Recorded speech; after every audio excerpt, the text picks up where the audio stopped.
السلام علیکم۔ اب میں نہیں کہوں گی صبح بخیر کیونکہ دوپہر ہو چکی ہے۔ آج کا جو میرا موضوع ہے نا وہ ہے بے اولادی۔ قیامت کی نشانیوں میں جہاں اور بہت ساری نشانیاں ہیں نا، اس میں یہ بھی ایک نشانی ہے کہ قرب قیامت میں بے اولادی بہت زیادہ بڑھ جائے گی۔ اور آج کل یہ ہے کہ ہر 8واں 10واں جو ہے نا فیملی وہ بے اولاد ہے، اور نئے بچوں میں نئی جنریشن میں یہ بہت زیادہ ہے۔ لیکن دیکھیں اس کی دو وجوہات ہیں۔ ایک تو اللہ کی طرف سے ہوتا ہے کہ اللہ تعالیٰ دیکھیں آپ کو جو چاہے وہ ذمہ داری دے اور آپ کو جو چاہے وہ ذمہ داری نہ دے، اور اس میں جو ہے نا اس سے لڑنا بھی نہیں چاہیے۔ اللہ کی رضا پہ راضی رہنا چاہیے، کیونکہ بعض اوقات جو چیز ہم ضد کر کے لیتے ہیں نا اس کا بعد میں ہم پچھتاوا ہی کرتے ہیں کہ کاش اس سے بہتر تھا کہ ہم اللہ کی رضا کے اوپر راضی ہو جاتے۔ آج میں بات کرنا چاہ رہی ہوں تو اس میں میرا ذاتی تجربہ بھی شامل ہے کہ اکثر ایسا ہوتا ہے کہ شادی کے فوراً بعد ہم جو ہے نا لڑکی کو فورس کرنا شروع کر دیتے ہیں، اور پوچھ کے جو ہے نا اس کی مت مار دیتے ہیں کہ کوئی خوشخبری سنا دو، کچھ خوشخبری سنا دو، حالانکہ یہ اللہ کے ہاتھ میں ہوتا ہے۔ لیکن فی زمانہ جو ہے نا زیادہ تر جو ہمارے لڑکے ہیں، جو ہمارے بیٹے ہیں، اکثر جو ہے نا بیماریاں ان میں بہت زیادہ ہیں۔ وہ بہت ساری وجوہات ہیں، آپ سمجھدار ہیں، خود بھی جانتے ہیں کہ بچے جو ہے نا اپنا کھانا خراب خود بھی کر لیتے ہیں۔ لیکن ہمارا پورا جو زور ہوتا ہے نا وہ عورت کی طرف ہوتا ہے، اور بعض ٹائم جو ہے نا لڑکی بالکل ٹھیک ہوتی ہے لیکن اس کے باوجود ہم اس کو تانے تشنے دے کے اس کا ستیہ ناش کر دیتے ہیں۔ اور سیم ایسی ہی سچویشن سے میں خود بھی گزر چکی ہوں۔ جب میری شادی ہوئی تو اس کے بعد ظاہر ہے جیسے سب کو خواہش ہوتی ہے، ہمیں بھی خواہش تھی کہ اولاد ہو، لیکن جو ہے نا اللہ کے کاموں میں انسان دخل نہیں دے سکتا۔ لیکن کچھ خرابیاں ہمارے اپنے اندر بھی ہوتی ہیں، لیکن تمام چیک اپ سے گزرنے کے باوجود بھی ڈاکٹرز نے مجھے فٹ قرار دیا اور کہا کہ اپنے ہسبینڈ کو اس ٹیسٹ سے گزاریں۔ لیکن جیسا کہ ہوتا ہے کہ جو مرد ہے نا، حالانکہ یہ ایک بیماری ہے، کوئی مسئلہ نہیں ہے، جیسے دیگر بیماریوں کا علاج کرایا جا سکتا ہے تو ان سب معاملات میں بھی علاج کروانا ضروری ہوتا ہے، لیکن مرد حضرات اس کو اپنی توہین سمجھ لیتے ہیں۔ اور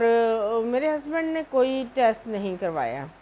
اور نہ دن رات مجھے انتہائی، مطلب یہ نہیں ہے کہ وہ مجھے ڈنڈوں سے ٹارچر کرتے تھے، لیکن مجھے لفظوں سے جو ہے نا میں ٹارچر ضرور ہوتی تھی کہ آئے دن جو ہے یہ اسی بات کو چھیڑ کے، اسی ذکر کو چھیڑ کے مسلسل اس پر بات کرنا۔ ہاں، ایک فرد ایسا بھی فیملی کا تھا جس نے مجھے میرے نام سے پکارنے کی بجائے ہجڑا پکارنا شروع کر دیا تھا، اور میں ہجڑا یعنی خسرا مجھے کہا جاتا تھا کہ یہ خسرا ہے، ٹھیک ہے۔ اور ظاہر ہے آپ کو اس سے کتنی آپ کو رنج پہنچتا ہے، کتنا آپ کو تکلیف پہنچتی ہے، اس کا اندازہ ہر کوئی لگا سکتا ہے۔ اور مجھے انتہائی دلی اس لفظ سے رنج پہنچتا کہ، اور اللہ سے میں شکوہ بھی کرتی کہ اللہ ایسے لوگوں کے درمیان میں ہوں اور پھر بھی تو میری نہیں سنتا، جو دن رات مجھے ٹارچر کرتے ہیں۔ تو کبھی جو ہے نا میں دکھی ہو کے اپنی والدہ کو بھی کہتی کہ دعا کریں کہ اللہ مجھے اولاد دے دے، مجھے اس طرح جو ہے نا بلایا جاتا ہے۔ اور میرے والد نے جب یہ بات سنی تو وہ انتہائی دکھی ہوئے، اور وہ اپنی تہجد کی نمازوں میں جو ہے نا روتے اور میرے لیے اولاد کی دعا کرتے۔ اور جس کا پتہ مجھے ان کے انتقال کے بعد میرے کزن نے بتایا، جو اس وقت ابھی بھی لاہور رہتے ہیں، تو وہ ان کے ہاں میرے والد ٹھہرے تو وہ چونکہ تہجد گزار تھے، تو جب انہوں نے تہجد کی نماز پڑھی تو میرا نام لے لے کے وہ روتے رہے اور اولاد کی دعا کرتے رہے۔ اللہ پاک نے ان کی سن لی، اور شادی کے تقریباً 2 سوا 2 سال کے بعد کسی حکیم نے میرے ہسبینڈ کے والد صاحب کو بتایا کہ میں نے ناخنوں سے اندازہ لگایا ہے کہ یہ بیمار ہیں اور ان کو علاج کی ضرورت ہے۔ انہی سے میرے سسر نے میرے ہسبینڈ کا علاج کروایا، اور علاج کے 1 مہینے 1.5 کے اندر اللہ تعالیٰ نے ہمیں خوشخبری دے دی۔ اور سب سے میری زیادہ بڑی بدنصیبی یہ کہ میرے والد میرے بیٹے کو دیکھے بغیر دنیا سے چلے گئے۔ تو میرا بیٹا ان کے انتقال سے 3 ماہ بعد پیدا ہوا۔ اس کا ہمیشہ ہی جو ہے نا مجھے دکھ رہا، لیکن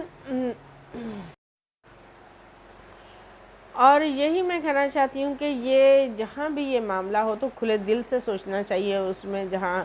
آپ اپنی بہو کو لے کے جاتے ہیں نا ڈاکٹرز کے پاس، تو آپ اپنے بیٹوں کو بھی ضرور جو ہے نا ان کا چیک اپ کروایا کریں، اور کھلے دل کے ساتھ اس چیز کو لے کے چلا کریں کہ یہ اللہ کے معاملات ہوتے ہیں، اور اللہ جس کو چاہے بیٹے دے، جس کو چاہے بیٹی دے، اور جس کو چاہے نہ دے۔ آپ نے وہاں کوئی پیسے نہیں جمع کرائے ہوئے بچوں کے کہ آپ کو جو ہے نا جاتا ہی آپ کو لائن لگ جائے۔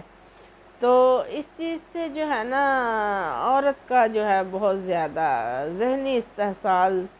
ہوتا ہے۔ کہیں بیٹیاں زیادہ ہو جاتی ہیں تو ہم تب ان کے پیچھے پڑ جاتے ہیں کہ یہ تو بیٹیاں ہی جن رہی ہے، اور کہیں بے اولادی ہوتی ہے تو ہم دن رات مرد کو کہتے ہیں کہ دوسری شادی کر لو، تم دوسری شادی کر لو، تم دوسری شادی کر لو۔ اور اگر مرد کے اندر بے اولادی ہوتی ہے اور عورت اس کے ساتھ پوری عمر سفر کرتی ہے تو اس کے اوپر کوئی نہیں اٹھ کے کہتا کہ اس عورت کو دوسری شادی کر لینی چاہیے۔ تو یہ جو دوغلی پالیسی ہے نا، اس سے ہم سب کو ہی نکلنا چاہیے باہر۔ ہاں مجھے یہ پتہ ہے کہ ماؤں کو جو ہے نا بہت شوق ہوتا ہے اپنی اولاد کا، اور مجھے خود تھا، لیکن اس کا یہ مطلب نہیں ہے کہ ہم پرائی بیٹیوں کو جو ہے نا وہ ذلیل کرنا شروع کر دیں کہ اس نے بیٹی کیوں جنی ہے اور اس نے بیٹا کیوں جنا ہے۔ بیٹیاں یقین کریں کہ مجھے تو لگتا ہے کہ بیٹوں سے بھی شاید زیادہ پیاری لگتی ہیں، اور میرے بیٹے کی بیٹی ہے، اور مجھے ایسے لگتا ہے کہ دنیا کی سب سے بڑی خوشی ہے وہ میرے لیے، اور جتنی محبت وہ ہمیں دیتی ہے اور ہم اسے دیتے ہیں اس کا کوئی مول ہی نہیں ہے، اس کا کوئی برابری کا کچھ ہے ہی نہیں۔ اور میں کبھی ایک پل کے بھی لیے ہمارے ذہن میں نہیں آیا کہ لو جی پہلا بیٹا ہو جاتا یا فلان ہو جاتا۔ اولاد ہوتی ہے، اور اولاد سے نا بیٹا ہو یا بیٹی دونوں سے ہی آپ کو خوشیاں حاصل ہوتی ہیں۔ ہاں اس اولاد سے جو بڑی ہو کے والدین کو تکلیف دینا شروع کر دیتی ہے، بعض ٹائم، ہر جگہ نہیں، لیکن میری یہی دعا ہے کہ اللہ تعالیٰ تمام جوڑوں کو صاحب اولاد کرے، اور سب کوئی جو ہے نا جن کے ہاں بیٹیاں ان کو بیٹے، اور جن کے ہاں بیٹے ہیں ان کو بیٹیاں عطا کرے، اور ہمیں اللہ تعالیٰ عقل اور سمجھ عطا کرے کہ ہم اس طرح کے جو ہے نا، اتنی دنیا آگے بڑھ گئی اور ہم ابھی تک انہی چیزوں میں الجھے ہیں کہ جو ہے نا عورت کو ہی ہم ذلیل کرتے